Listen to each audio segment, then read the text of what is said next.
If you ever worked with model-driven apps, you've likely faced situations where you wanted your forms to have certain functionalities, but features such as business rules couldn't match your requirements.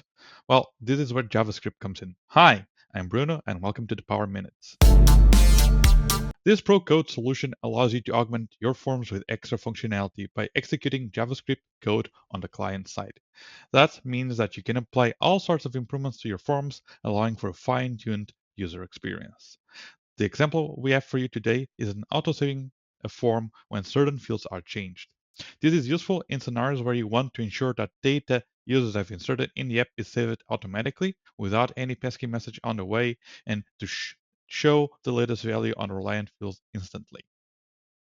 So how does this work? Well, for starters, you need to create a JavaScript file where you store your code. We have prepared something for today's presentation, and let's read it. So let's start with namespaces. These are useful for preventing functions from overriding each other during app use. We can see them over here. They are simple to implement, and to use the function, you just have to start with the namespace followed by the function name. On this example, when you call form onLoad in the function, you should do appv.autosaveform.form onLoad. So what are we doing in this code, you may ask? Well, for this one, we're getting the values in an array list. And for each, we're adding an onChange event that we can call an autosave field function. This custom code function over here, the autosave field, will perform the autosave. You can free to copy it and follow through it. But now the question is, how do we apply this to our project? First of all, we need to open our solution. And in our solution, you'll see that there are web resources. That's how a JavaScript is added to a solution. To do this, you first create a new web resource. In this case, you go over here, go under More, and click on Web Resource. And you can choose a file. Or alternatively, you can even copy and paste the code over here. And you reference it. You can name it whatever you please by having an internal name and a display name. We already have an example, so let's see how that turned out. And you can see that on our autosave example, we called it JavaScript, autosave JavaScript form with an internal name, and we set the language to none.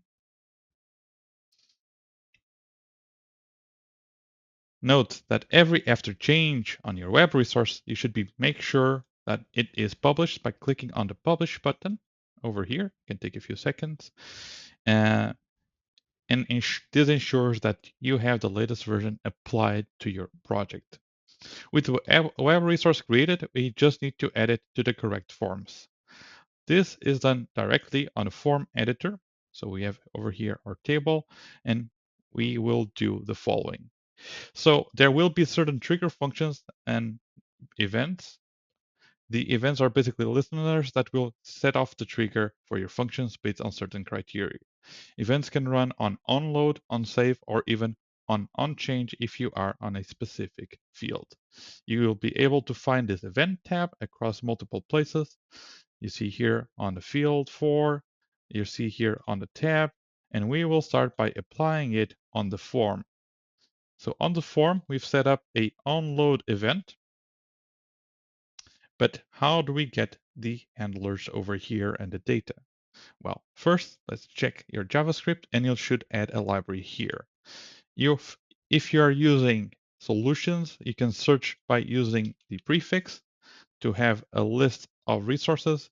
And by default, since we already added it, we won't find it here anymore. So that's how we edit it. Of course, you can directly add one when you're editing an event, but we already have this on our example. So the main function that we're going to do is on the onLoad of the form, we apply the following header. So this event on the onLoad property will be using the library that we applied, so the JavaScript code, that web resource we just added, and we will invoke the function. Over here, you can see that we are invoking both namespaces and then the function that we are using on the context.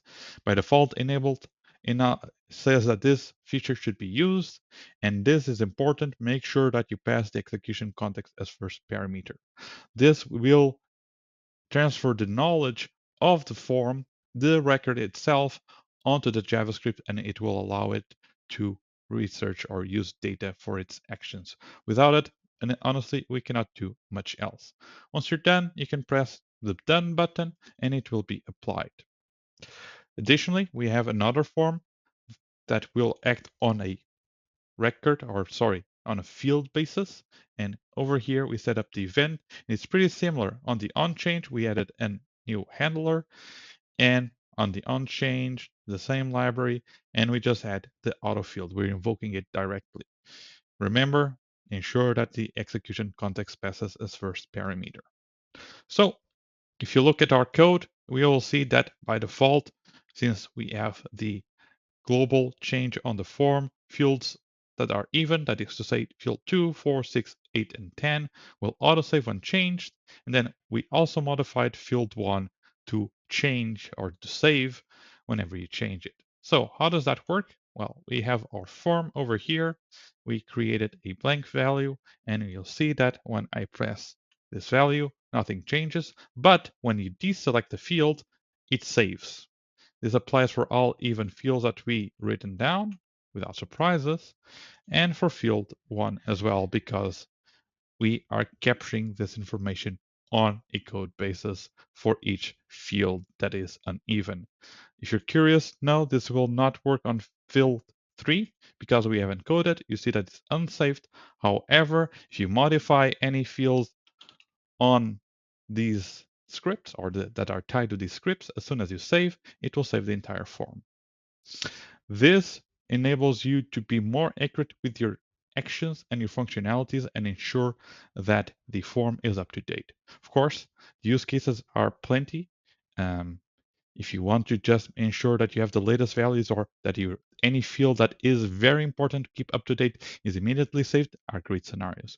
If you are curious how much more we can implement with JavaScript, make sure you reach out to AppFi for more information. This is Bruno, and it has been the Power Minutes. Bye.